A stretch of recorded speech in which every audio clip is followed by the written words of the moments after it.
Ja, welkom bij weer een nieuwe aflevering van Toes in Limburg vanuit vakantiepark de Weerterbergen in Weert. Vandaag hebben we de muzikale invulling door Sonny Sinai en Fernando Rix. Dus u eigenlijk ook te gast zien, maar hij is papa geworden. Dus hij heeft wel wat beters te doen op dit moment. Uiteraard van harte gefeliciteerd namens het hele team van TV Limburg.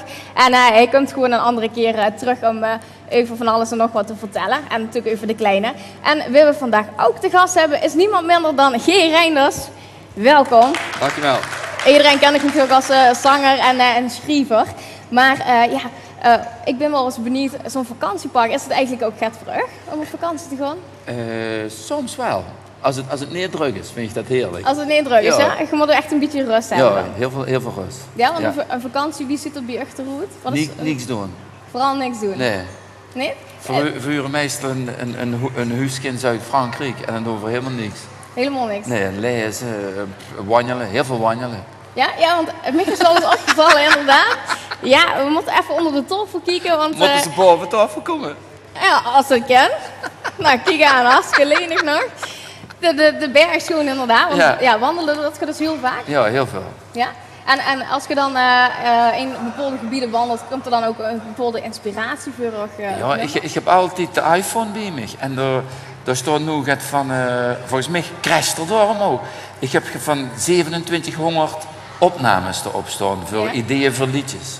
Die moet ik een keer naar mezelf mailen of zo. Maar... Die komen dan spontaan op en dat zing je dan in? Of dat zing ik dan in. Ja. Aha, en zo wat betreft de sportiviteit, had je bijvoorbeeld van voetbal? Ja, we zitten ik vind voetbal fantastisch. Dat is een heel leuk spel. Ja. Heb je het zelf ook gedaan? Tussen mijn 30ste en mijn 40ste in de zaal. Nooit de bevel, toen wist wie ik jong was, interesseerde ik me sport. Nee, maar zo rond mijn 30ste begon ik dat leuk te vinden. Ja, want hoe komt het inderdaad zo op late leeftijd dat je dan toch dacht van... Ja, toen dacht ik, misschien moet ik toch gaan sport doen. Wist van wie ik jong was, waren ik alleen maar met muziek bezig. En toen vond ik sport niet interessant, maar later toen denk ik van, noemen ze toch het gewoon bewegen. En toen ben ik ermee begonnen. Dan merk je toch dat je wat ouder werd. Toch een beetje beweging. Nou, toen werd het precies toe. Maar nog even terugkomen op de vakantie, want ik heb gehoord, je bent met een project bezig om in Thailand Engelse les te gaan geven. En daar gaat je dan ook een maand naartoe, toch? Ja, nou wel meer dan een maand, 3 maanden. Daar zijn we nu mee bezig, de vliegticket is geboekt. Ja. Maar dat is volgend jaar januari, februari, maart. En wat is dan precies het doel daarvan? We willen een grote reis maken, maar mijn vrouw en ik hadden allebei gezegd van... we willen niet alleen maar aan het strand liggen of zo, dan verveil ik me. Ja, toch dat ondernemen. En toen, omdat we allebei uit het onderwijs komen, dus even gaan kijken of er projecten waren. En nu, er waren een project om les te geven op een kloosterschool. Een boeddhistische kloosterschool. En dus ik heb een jaar in Amerika gewoond. En het gaat vooral over praktisch Engelskallen. Nou, ze vonden ons overgekwalificeerd. Dus dat gaan we doen. Aha. En wie leef je er dan naartoe? Ook weer heel veel lezen over dat land. Heel veel kallen, ook met mensen. Ook met mensen die hetzelfde vrijwilligerswerk toch gedaan hebben. Ja, ik vind het ontzettend leuk. Dus dat is een keer compleet anders. De laatste 22 jaar heb ik ieder jaar een nieuw programma geschreven. En toen dacht ik van nu... dit jaar voor de eerste keer niet. Dit is voor de eerste keer niet, ja. En dan dacht je van, dan gaan we dat project aanpakken. Ja. Maar Thailand is niet zomaar een land natuurlijk. Ziet je het dan ook een beetje als vakantie of toch echt als project? Gaat je er ook nog rondreizen aan het einde van de zee? Ja, we willen zeker rondreizen. Er schijnt een heel mooi fietspad te zijn langs de Mekong. Ja. En voor Aaier-mensen, misschien zeg ik dat niks, maar voor Aaier-mensen is dat altijd een gebied wat geassocieerd werd met oorlog. Het was de oorlog in Vietnam en door. En dit was in Laos, daar is toen ook heel erg gevochten. Maar er zit nu een heel schoon fietspad te zien langs die Mekong. En dat vind je ook heel interessant om door te fietsen. Ja, want je hebt natuurlijk ook met de oorlog, dat is iets wat bij je in het leven ook een speciale rol speelt natuurlijk vanwege je man. Ja. En is het dan zo, ook gezien Duitsland die nou in het EK speelt, zeg maar. Kijk je dan, want woensdag is het zover, kijk je er dan toch anders tegenaan? Nou, ik denk dat ik ben blij dat ik die oorlogsgeschiedenis van mijn mama heb onderzocht. Want vroeger kwam ik nooit in Pruisers. En nu kom ik er heel graag. Ik heb zelfs een Duitse vriend van 2 weken geleden wie dan op zondag gaan eten. Dus ik heb gespeeld in Ravensbrück, waar mijn mam gevangen had gezeten. Ja. En toen had zijn vrouw, die had me heel erg geholpen met mijn speech. Want ik moest een speech houden van een kwartier in het Duits. En dat Duits is niet zomaar. Nee. Voor mij dat we gewoon Duits kennen, maar dat is geen Duits wat voor kallen. Engels ga je ook beter hebben. Ja, Engels gaat beter hebben. Maar toen heb ik dat met die vrouw voorbereid. En toen, ik ben er zelf trots op wie ik daar een kwartier gekald heb. Ja? Ja, dat waren interessant en spannend. Ja, dus dat zien voor echt dan ook weer leermomenten. Maar je ziet het niet vurig om bewijzen van ook in Duitsland een project op te pakken om door Duitse les te gaan geven in plaats van... Nee, Duitsland is dan weer te dik bij. Ik heb op de fiets naartoe, ja, maar dat is te ik dik zeg bij. het toch liever iets weer Ja. weg. Aha. Nou heb je ook een column in Limburgs Dagblad. Ja. Schreef je daar ook over het IK over? Of niet? Nee, ik heb wel, omdat ik heb wel een column gehad over volksliederen. Ja, ik had een maar boek... dat is echt cultuurgericht. Ja, dat is echt cultuurgericht, maar die volksliederen hadden dan wel weer met het IK te maken. Ja? Weet je, er zijn sommige landen die hebben een volkslied in mineur. Dus een mineur is een beetje droevig. Dan denk je van, oh god, die lijn hebben een volkslied in mineur. Wat erg. Wat een beetje positiviteit. Ja, dat moet een beetje positief zijn. Ja. Het volkslied van Polen, dat het nog is Polen niet verloren. Oh. Het is zo van, het kan nog altijd komen, maar nu nog niet. Ja. Aha, maar ik heb geen IK-nummer geschreven of zo, hè, natuurlijk. Nee. Maar wie kijkt je nou tegen die IK-nummers aan op dit moment? Want ze zien er zoveel Tegen die? IK-nummers die er nou allemaal zien. Oh, dat gaat allemaal in mij voorbij. Ja, dat is niet dat je er... Nee, ik zit altijd de reclame uit, daar ben ik niet in geïnteresseerd. En nee, dat gaat in mij voorbij. Nou heb je wel voor Patrick Bos, heb je een nummer geschreven, hè? Ja. Ja, met Guus Meeuwis. Ja. Wie is dat zo gekomen? Ja, nou, Guus Meeuwis, die kwam 10 jaar geleden bij ons. En die wou een nummer hebben voor een televisieprogramma. En toen hebben we dat samen geschreven. Maar hij had met 5 mensen nummers geschreven. En dat is het nummer van ons geworden. En toen heb ik dat 2-3 jaar geleden aan Patrick Bos gegeven. Ik ben muziekleraar geweest van Patrick Bos. En toen heb ik dat aan Patrick Bos gegeven. En toen kwam er nu dat er het had opgenomen. En ik vond het hartstikke goed gedaan. Ja, dat is net uitgekomen, hè? Ja, hij had het hartstikke goed gedaan. Nou, ik kan me voorstellen, ik heb er een bepaalde verwachting van natuurlijk, een bepaald gevoel ook bij. Maar dat is nou dus gewoon naar voren gekomen, nou het echt goed is gebracht. Ja, en ik vond dat het heel goed gedaan had. Dat kwam om 8:30 's morgens binnen. En toen heb ik dat tot 9:30 zitten te draaien. Want ik vond het echt, ik denk van, hier gaat niemand naar huis. Ja. En die samenwerking met Guus Meeuwis, hoe is dat verlopen? Daarna is er verzin elkaar. We hebben wel een keer samen gespeeld, maar dat samen schrijven, daar is niks meer van gekomen. Maar wij weten, komt er nog weer. Ja, wij weten. Want je hebt inderdaad deze zomer nog niet zo heel veel op de planning staan, toch? Of heb ik dat mis? Deze zomer, we zijn binnen klaar. Ja, daarom. Dus... Ik speel nog 3 keer en dan is het vakantie. Want na de zomer ga ik vooral wat los optreden zou ik doen? Nou, ja, vandaag had ik vergadering in Den Bosch over ik stond een week lang in de Kleine Comedie in Amsterdam. En dat een heel leuk project. Dat heet Muzikale Helden. En daar zitten we met Gerard van Maasakkers, kent ze hem? Ja. En Raf, dat is een Belgische jongen, die speelt in Comme il faut. En Anneke van Giersbergen van The Gathering. Dus we zijn met 7 man en we zingen allemaal liedjes van ons muzikale helden. Je hebt toch wel iets met helden dan, hè? Ja, ik vond het wel typisch. We hebben net een programma Helden gespeeld. Ja. En nu zit ik weer in zo'n programma. Ja, dus op zich hoef je voorlopig niet te vervelen. Nee, ik verveel me geen moment. En komende woensdag dan het EK voetbal, gaat je dat kijken? Ik denk bij de buren. Bij de buren? Bij ons tegenover, ja. Want toen is het gezellig? Dat is het heel gezellig, ja. Ja? Dat je dat al lang dan, of is het dit jaar? Ja, dat is al zo'n gewoonte sinds een jaar of 10 of zo. En wie kijkt je dan een beetje passief of kort je er vol in? Mijn vrouw wordt helemaal... Als ze winnen, ben ik heel enthousiast. Maar zo wie afgelopen zaterdag, dan vloog ik me stief. Van de bond tegen het vloeken, die moet dat niet horen. Dan kunnen we er beter niet bij zitten. Nee. Ja, en komende woensdag dan, wat verwacht je ervan? Volgens mij gaan ze winnen. Ja? Ja, ik hoop dat het goed is dat ze verloren hebben. Dus dat dat een les is en dat ze denken van we moeten. nu gaan we eraan. Oké. Ja. Nou, hartstikke mooi. We gaan afwachten wat het gaat weer in afval. Ja. heel veel succes met de projecten die je allemaal Merci. gaat doen. En wie in elk geval deze zomer ook niet stilzitten, dat zijn de deelnemers van Rockstar for a Day. Dat is weer begonnen. De eerste voorronde is geweest. En er is natuurlijk een mooie winnaar goed naar voren gekomen. 20 juni is de grote finale op vakantiepark de Weerterbergen in Weert.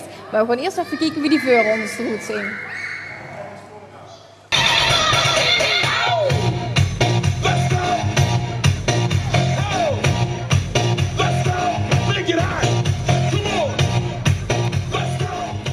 Hey jongens en meisjes, welkom bij Rockstar achter de schermen. We zitten hier met Divanio, die heeft net opgetreden. Kerel, heb je lang moeten oefenen? Ja. En ik heb gehoord dat je samen met papa hebt moeten oefenen, hè? Ja. Was dat leuk? Ja. Vond papa dat ook leuk? Ja, papa vindt dat geweldig, ja. Heeft hij ook de talenten van papa? Nee, dat heeft hij van zijn moeder. Oh, heb je dat van mama? Hoe vond je het optreden net? Leuk. Ging het goed? Ja. Ja, de tweede keer hè, hadden we, want de eerste keer bleef de cd een beetje hangen, hè? Maar het was allemaal goed gegaan? Ja. Ja, ik vond het een geweldig optreden. Hartstikke bedankt, Divanio. En we gaan daar naar de prijsuitreiking, hè?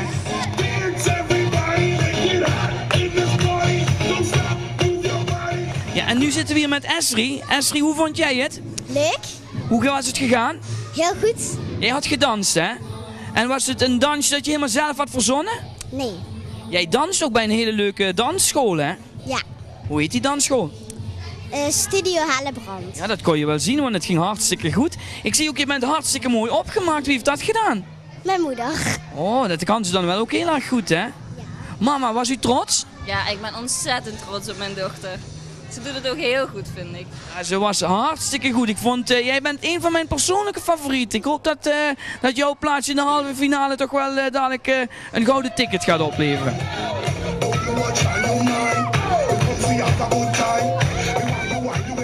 We zijn hier weer backstage bij Rockstar for a Day en ik sta hier met Dance for You. En Dance for You heeft net het gouden ticket gewonnen. Dames, hoe voelen jullie je? Blij. Ja, is het echt... En hoe blij? Super blij. Ja, dames, betekent halve finale, hè? Dat is 17 juni in de Oversehof. Gaan we nog extra oefenen? Ja, ik denk het wel. Nog wat extra aanpassingjes? Wat de tips wat de jury heeft aan jullie heeft gegeven, dat jullie daar nog wat mee gaan doen? Hoe is het om nou daar te staan? Wat voel je daarbij? We waren heel blij en ja, het was heel leuk. Hoe vonden jullie Rockstar? Heel leuk. Ja, en nou op naar de halve finale, hè?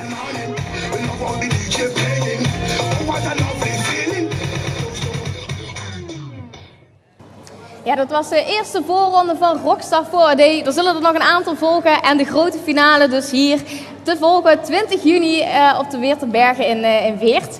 En hier hebben we vandaag ook een mooie artiest, Sonny Sinai. En hij gaat zingen het nummer Not Over You van Kevin DeGraw.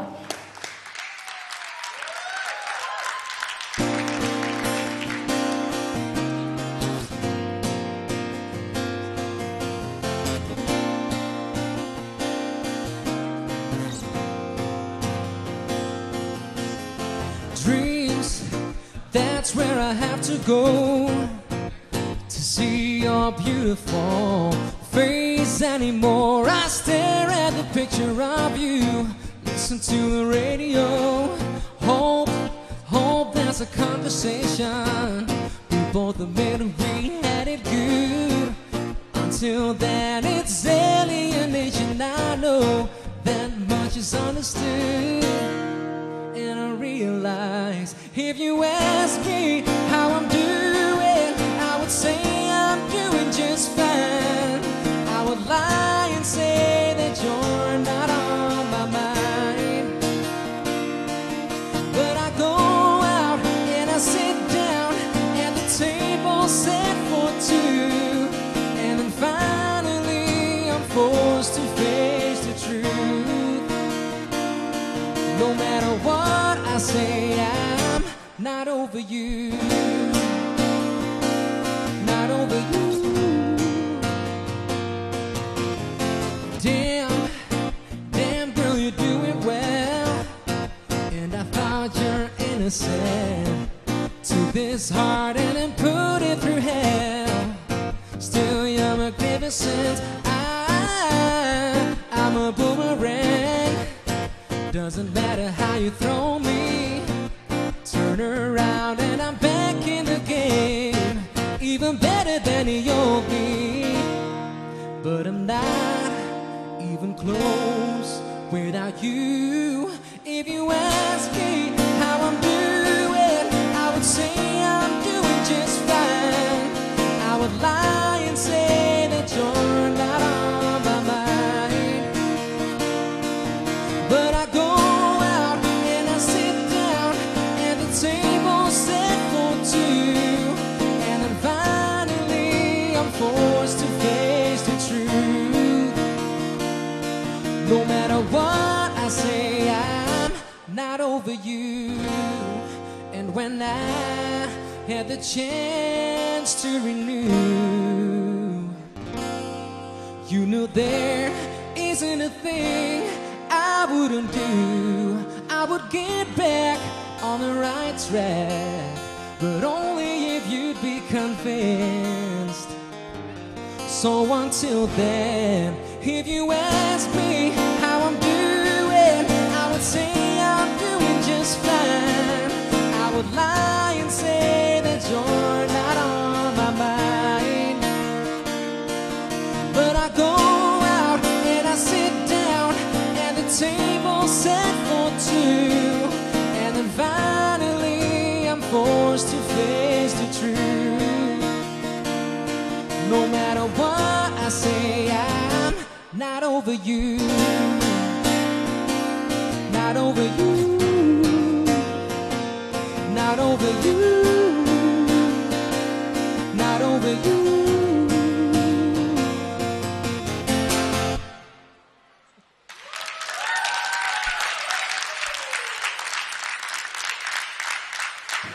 Ja, een groot applaus, dat heeft hij wel verdiend. Straks gaan we nog eventjes met hem praten. Maar eerst wil ik nog eventjes een prijs weggeven. Want we zitten hier dus op het mooie vakantiepark. En wil hij daar ook naartoe, dan kunt u eventjes een vraag beantwoorden. Namelijk, wat is nou precies de naam van het park waar wij op dit moment ons bevinden? Mail het even naar redactie@tvl.nl. En wie weet wint u wel een mooi verblijf hier op het park. En wie in elk geval hoopt om ook in de prijzen te vallen, dat is Lucie Houwe.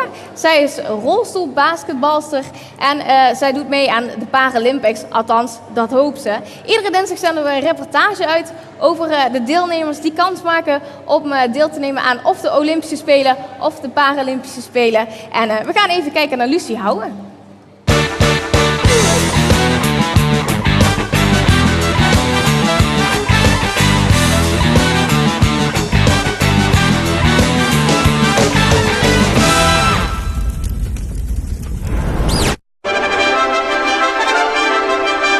Welkom bij een nieuwe aflevering van Sportarena Olympia.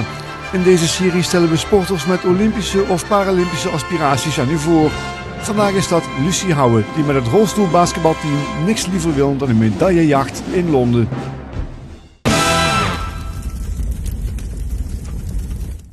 Ze is 21 en alweer een flink aantal jaren actief in het rolstoelbasketbal. Lucie Houwe weet nog precies hoe het ooit begon. Via een sportkamp hier in Arnhem. Echt wel heel wat jaren terug ben ik 1 keer geweest. Allemaal verschillende sporten heb ik daar gedaan. En dat vond ik eigenlijk wel heel erg leuk dat ik een jaar later weer terug ben gegaan. En toen via ben ik in Venlo begonnen in 2005 met rolstoelbasketbal. Zo'n 7 jaar geleden. Ja. Het kan toch redelijk snel gaan, want dan sta je opeens op de nominatie om lekker naar Londen te gaan. Ja. En daar probeer je een medaille te veroveren. Ja, daar gaan we wel voor, ja. Ja. Het lijkt me uniek om naar zo'n Spelen te mogen. Ja, het is een heel programma wat er ook aan vooraf gaat. Wat we nu, we zijn 1 november gestart met een fulltime programma hier.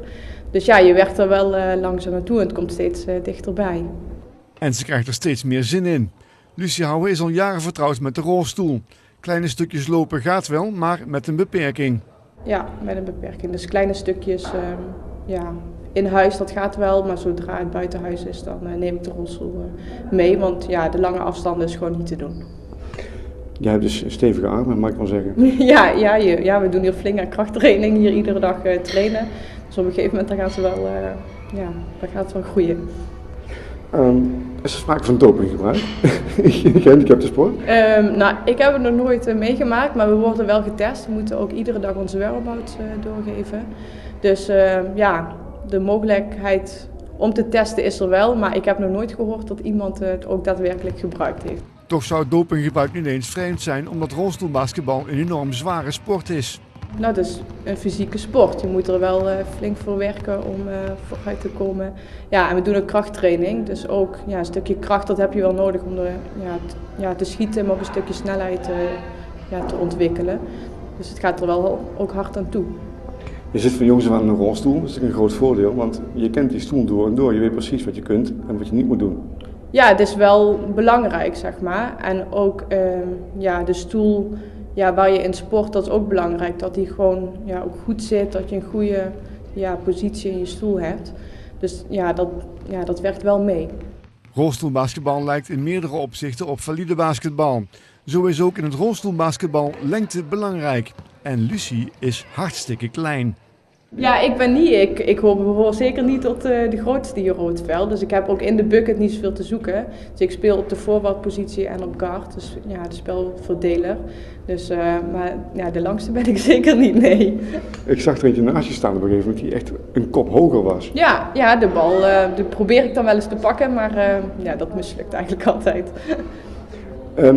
Zit iedereen even hoog? Nee. Zijn alle stoelen even hoog? Nee, zeker niet. Dat heeft ook met de stabiliteit te maken. De ene die heeft een hoge lesie en de andere niet.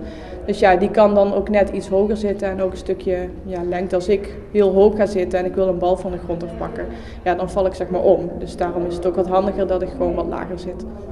Omvallen gebeurt sowieso wel. Ik zag diverse keren mensen op de grond liggen. Jij ook? Ja, zeker. Ik ga ook wel eens achterover of voorover om. Dus dat behoort er gewoon bij. Het is officieel geen contactsport, maar in de praktijk hartstikke. Ja, dat wel. Maar er worden ook fouten gemaakt. Zo. Ja, als wij een wedstrijd spelen, dan is het met scheidsrechters. Maar het is niet dat wij als iemand daar aankomt rijden, dat we dan aan de kant gaan. Dat heb je zelf gezien. Dat er gewoon bij hoort dat je tegen elkaar aanknalt en rijdt. Sinds 2005 doet ze aan rolstoelbasketbal. Daarvoor was ze actief in een andere sport. Paardrijden heb ik hiervoor gedaan. Een paar jaar. En op een gegeven moment moest ik de keus gaan maken of basketballen of paardrijden. Nou, die keus was helemaal niet moeilijk. Dus toen ben ik gaan basketballen. Waarom was die keus niet zo moeilijk? Ja, omdat dit een leuke sport is waar je echt vol ervoor moet gaan. En het is een teamsport, dus dat vond ik ook wel heel erg leuk. Dat je gewoon met andere mensen in contact bent. Aan de andere kant zal een atleet zeggen, een hardloper die zegt van het is allemaal leuk en aardig zo'n team. Maar als iemand anders iets fout doet, ben ik daarvan de dupe. Je moet het samen doen. Alleen kom je er niet. Zeker niet. Maar ik denk als het dan samen lukt dat het ook alleen maar heel mooi is. Het vrouwenteam is gekwalificeerd voor de Paralympics. Lucie is nog niet zeker van deelname. 2 speelsters moeten nog afvallen voor de definitieve selectie. Ja, we zijn nu met 14 speelsters en dan mogen er 12 uiteindelijk mee. Ja, en de selectie is op dit moment nog niet bekend. Dus we moeten er gewoon nog hard voor trainen om te kijken wie er aan het eind van de rit mee mogen. Dus de truc voor jou is nu om je in aanloop naar juli, augustus zo onmisbaar mogelijk te maken. Ja, om in de kijker te spelen bij Gert. Ja, en ik hoop dat ik gewoon mee mag straks naar de Spelen. Aan de andere kant, je bent nog hartstikke jong. Je hebt een heel leven voor je. Ja, maar ik train niet 16 uur in de week om aan het eind van de rit hier in Nederland thuis te blijven zitten.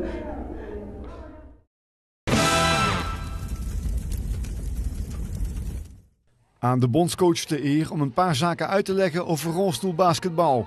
Nou, ten eerste dat met 1 L is geschreven, dus dat wordt ook nog wel eens fout in gemaakt. En voor de rest is het, eigenlijk is het een sport op zich. Hè. Dus natuurlijk, het is wel te vergelijken met het valide basketbal qua regels, het veld, de basket hangt net zo hoog. De spelregels op zich, wat de scheidsrechters wel en niet toelaten, is ongeveer wel hetzelfde. Het enige grote verschil met valide basketbal is dat wij niet kunnen springen en we kunnen niet zijwaarts bewegen. Maar als je het spel ziet, dan ben je al heel gauw vergeten dat het allemaal mensen zijn met een handicap. Want je kijkt gewoon naar de sport. En dan wordt gewoon basketbal gespeeld in een rolstoel. Wat op het eerste oog opvalt is dat rolstoelbasketbal hard is. Het kan hard zijn en zeker internationaal dan moet het ook hard zijn, want het is gewoon een fysieke sport. Hè. Dus daarvoor zitten die meiden hier ook minimaal 2 keer in de week in het krachthonk. Ze hebben nog 2 extra fysieke trainingen, daarnaast een 16 uur basketbaltraining per week. Dus ja, het is hard we moeten wel als we uiteindelijk ons doel willen bereiken. Het doel is Olympisch goud. Nou, Olympisch goud is Paralympisch goud. Nou, laten we het zo zeggen, met medailles kunnen we dik tevreden zijn. En alleen de manier zoals we trainen en willen werken met z'n allen, dan speel je om elke wedstrijd te winnen. Nou, dan is het niet moeilijk om te zeggen van, nou ja, als je elke wedstrijd wint, dan win je ook automatisch een gouden medaille. Maar als we heel realistisch zijn, afgelopen jaar hebben we van de toplanden hebben we nog steeds dik verloren. En om daar weer aansluiting erbij zien te krijgen, zijn we nu elke dag keihard voor aan het trainen. En nou, een ploeg als Duitsland zit er wel dichtbij, maar een ploeg in Amerika was nog heel ver weg voor ons. En we moeten dit jaar maar eens kijken hoe ver we komen. Lucie Houwe werkt hard om een plek in de definitieve selectie te veroveren. Van der Linden is tevreden over haar vorderingen. Nou, ten eerste is een hele jonge meid. Zit al vanaf kinds af aan in een rolstoel, dus dat scheelt. Hè? Want dan zie je ook met haar rolstoelskills dat ze voorloper is op vele anderen. Daarnaast is het zo dat ze krijgt steeds meer overzicht van het spelletje. Ze werkt altijd keihard, dus je hoeft er niet te motiveren dat ze harder moet rijden, want ze rijdt dus altijd hard. Dus dat zijn bepaalde kwaliteiten. Voor de rest is het een hele jonge meid die ook nog veel moet leren in het team. En daar zijn we met z'n allen keihard voor aan het werk. Daarbij is de bondscoach zeer waardevol voor Lucie. Hij loopt immers al jaren mee in het wereldje. Ik heb zelf 24 jaar in het Nederlands team gespeeld. 6 Paralympics meegedaan, waarvan 5 met rolstoelbasketbal. 2004 zelf mijn carrière gestopt en 2005 bondscoach geworden van de heren. En dit jaartje tussendoor doen we de dames, omdat ze hier ook fulltime op CTO trainen op Apendal. Ja, ben ik al elke dag eigenlijk met hun fulltime bezig. En nou is die stap makkelijker om ze dit jaar dan ook te coachen op de Paralympics. En op die manier kijken of dat we ons doel kunnen realiseren.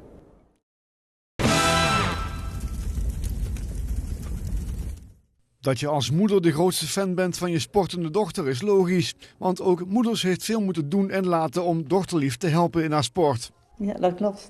Ik heb heel Nederland heb ik doorgereden. Dus alle autobanen ken ik uit mijn hoofd. Dus heel naar Amsterdam, naar Almere. En nu de laatste jaren in Arnhem. En dan heeft ze gelukkig een eigen rijbewijs. Dus daar ben ik van verlost. Het is ook voor de ouders topsport. Ja, in het begin vooral. Zeker heel veel investeren, heel veel zelf laten vallen. En ja, je doet het voor haar. Dus je wil haar toch een kans geven. De rol van de ouders wordt daarbij vaak onderschat, maar is o zo belangrijk. Ja, vooral in het begin. Als je iedere keer moet rijden, en dus heel vaak was dat op een zondag, en dan ga je gewoon keuzes maken. En ja, dat vind je op dat moment vind je dat belangrijker. En dat werd ook gewoon geaccepteerd, ook door de broer? Ja, dat klopt. Hij moest inderdaad een beetje inleveren op dat moment. Maar Peter, mijn man, die stond dan voor mijn zoon klaar. Veel mensen vinden de Paralympics per definitie geen topsport. Moeder Houwe weet wel beter. Ja, dat klopt. Als ik zie wat ze presteert en hoeveel energie ze erin moet steken en ga er zelf maar eens in zitten, denk ik van het is gewoon prachtig om te zien. Het is een hele ruige sport en daar zit gewoon echt pit in en dat is echt iets voor Lucie. Krijg je wel eens negatieve reacties? Nee, nog nooit gehad. Nee, nog nooit. Alleen maar als ze het zien dat ze zeggen van met bewondering van wat is dat een harde sport. Echt. Straks Londen. Zij droomt ervan. Het team gaat sowieso. Er zijn er 2 dames die moeten afvallen. We gaan er gewoon allemaal vanuit dat ze meegaat. Hè? Daar gaan we wel voor. Dus, de kans is heel groot, maar je weet pas zeker als de coach de beslissing gemaakt heeft. En dat gebeurt pas heel laat. Dat gebeurt vrij laat. Dus ik denk juli, augustus en in september is de Paralympics. Dus alleen maar de motivatie hoog houden voor Lucie. En ik hoop dat ze dat kan volbrengen. Stel ze gaat, daar gaan we vanuit. Ja. Ga je mee? Ik ga mee, ja. Ik ga niet alle 10 dagen mee, maar wel, we hebben al geboekt, mijn man en ik, naar Londen. Dus we gaan ervoor. En mocht het niet zo zijn, dat ze niet mee, maar we gaan sowieso. En dan gaat Lucie ook mee, gaan we kijken. Maar normaal gesproken gaan we ervan uit dat ze erbij is. Daar doen we het voor.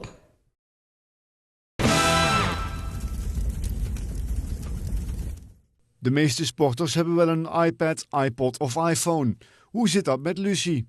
Een HTC, telefoon en daar blijft het eigenlijk ook bij. Een smartphone dus? Ja, een smartphone. Die gebruik je voor je sport? Ja, voor bijvoorbeeld de whereabouts te wijzigen op het laatste moment als je toch net op een andere locatie traint. Dus daar is hij wel heel erg makkelijk voor. Nog voor andere dingen? Spelletjes, WhatsApp dingetjes om foto's te maken. Zo'n dingen natuurlijk ook, maar voor mijn sport dan om de whereabouts in te vullen. Spelletjes? Ja. Angry Birds? heb ik wel veel gedaan. Of draw something is nu heel erg in, dan doe ik ook wel aan mee. Dus ja, zo'n soort dingen.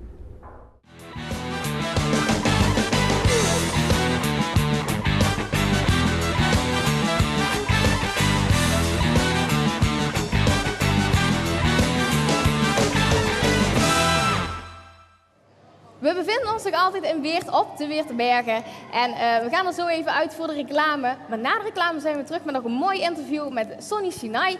En een geweldig optreden natuurlijk. En wat u ook niet moet missen, dat is dat hij een balletje gaat trappen met G. Reinders, waar we eerder al een gesprek mee hebben gehad. Dus blijven kijken. Tot zo.